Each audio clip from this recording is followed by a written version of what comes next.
Պարոն Թաթոյան, շատ հարցեր տվեցին, բայց մի քանի հարց չեմ տվել, ուզում եմ ձեր կարծիքն իմանամ։ Ինչ խնդիրներ եք տեսնում աշխատանքային օրենսգրքում։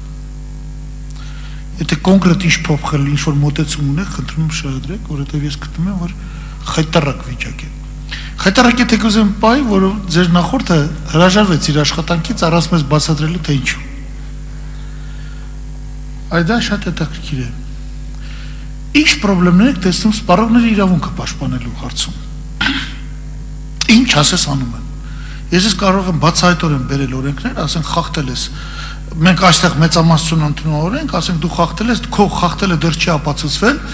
գնում ես որ ապացուցես, չես էլ կարողանում գնալ ապացուցել, որովհետև իրավաբանին տարվող փողն ավելի շատ է, քան ծախսն ավելի շատ է, քան թե պիտի ապացուցես մի խայտարակ վիճակ։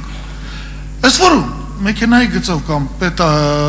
ավտոտեսչության այդ տեխնիկական սարքերի գծով 3-ից 2-ը առնվազն դու ճիշտ ես դուրս գալիս։ Պրոստո խայտարակ թվեր է գալիս։ Ավելին, որ արագաչափ ուզում ես պահանջել սերտիֆիկացիայի թուղթը, չկա այդ թուղթը։ Որ արագաչափ պահանջում ես։ Եվ վերջապես երրորդ հարցը։ Մենք այս օրենքն էլ սահմանությունը, որ փոխեցինք, դժբախտաբար մենք կոչ ենք անում գոնե այդ կետը փոխել։ Եվ նախորդ սահմանությունը, եւ այս սահմանությունը։ Մի կողմից իբր թե հրճակում է մարդու իրավունքները, բայց մի կողմից ինքն էլ խախտում է, օրինակ, ասենք մարդը ունի բնակարանի իրավունք, բնակարանի անձեռնունքության իրավունք է ամրագրված սահմանությունում։ Բայց գալիս են ասում են հանրային գերակա շահի անվան տակ քո տունը պիտի քանդվի։ Տունը քանդելը միայն բնակարան քանդել չի, օջախ քանդել է։ Եվ ամենազավեշտն այն է, որ իմ կարծիքով պրոբլեմատիկ է եւ այն, որ հանրային գերակա շահի անվան տակ քանդում ենք։ Եվ այն, որ երբ որ այդ գերակա շահի տակ նայում ես պրոյեկտները, դրանք կոմերցիոն պրոյեկտներ են, պարզապես բնակելի տուն է կառուցված, բնակելի տան կոմերցիոն ծրագիրը ճանաչված է հանրային գերակա շահ եւ մարդու տունը քանդել են։ Ավելին սա բերել են այն, որ Երևանում կենտրոնում իրար հետևից տները քանդվում, թազը սարքվում են, քաղաքը չի, ել չեմ խոսում հանրապետության մասին, քաղաքը չի ընդլայնվում։ Մեր քաղաքի ծայրամասային համայնքները, ասենք գնացեք նայեք Երևանին ինչ վիճակում է, գնացեք նայեք երրորդ մասն ինչ վիճակում է, խայտարակ վիճակ է, խայտարակ։ Բայց գերակա շահի անվան տակ քանդում են, որովհետև շահավետ է կառուցել, այս հիմար օրենքի առկայությունը բերում են այն, որ շահավետ է կառուցել միայն կենտրոնում։ Ուրեմն կենտրոնը պարբերաբար 15-20 տարի մեկ քանդվում, կառուցվում է, քանդվում, կառուցվում է։ Սրանք ինչպես է պատրաստվում ես խնդիրներին միջամտելու, լուծելու, սրանք առնչվում են մարդու իրավունքների պաշտպանին թե ոչ։ Շնորհակալություն։ Պարոն Բագրատյան, աշխատանքային օրենսգրքի հետ կապված իհարկե տեսնում եմ խնդիրներ, մասնավորապես աշխատողների, գործատուների հարաբերակցության լսվելու այդ հնարավորությունների իրավաբանական օգնությունից օգտվելուց սկսած եւ այլն։ Տեսեք, այս հարցերը սպառողների իրավունքների եւ այլն մինչեւ հիմա օմբուդսմենը որևէ հնարավորություն չի ունեցել դրանց անդրադառնալու, բայց հիմա նոր սահմանադրությամբ արդեն ըստ էության կա կազմակերպությունները եւ իմիջիայլոց այստեղ մի բան ասեմ, ես երբ գիտական ուսումնասիրություններ եմ անում, ձեր դոկտորական ատենախոսությունում ճիշտ ասած նկատել եմ այդ մոտեցումը, որ մարդու իրավունքների առևտրային կազմակերպությունների իրավունքների պաշտպանության հետ կապված նաեւ սպառողների իրավունքները պետք է, որքան գիտեմ Ուկրաինայում հրատարակված աշխատություն կար, պատահական նկատեցի, ընթացքում ուղղակի եկա դրան հանդիպեցի, եւ այստեղ մարդու իրավունքների պաշտպանները աշխարհում ստանում են նոր դերակատարություն, մասնավորապես դեպի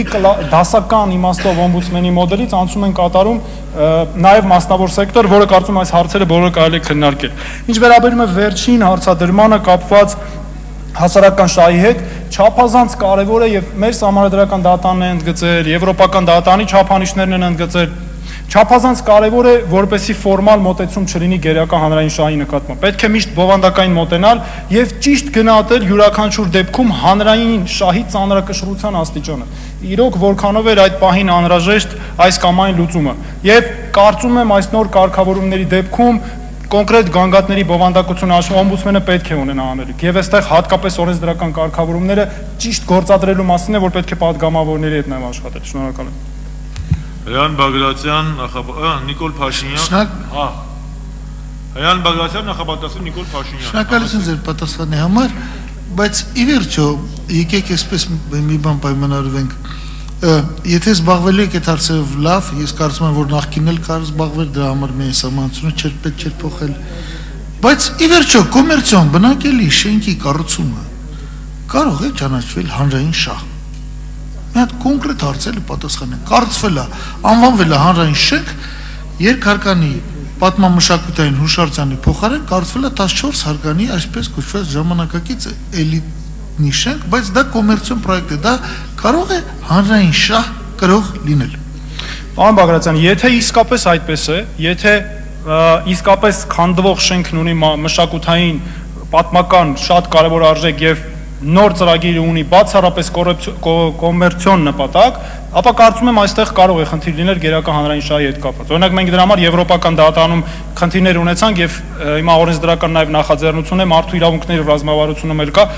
որ նման խնդիրներ չլինեն գերակա հանրային շահի չափանիշները կարգավորել։ Կարծում եմ նաեւ այստեղ ընտրվելու դեպքում այդ շատ լավ չափանիշներ ներկայացիք, դրանց հիման վրա հնարավորություն կլինի աշխատել այդ ուղղությամբ։ Շնորհակալ եմ։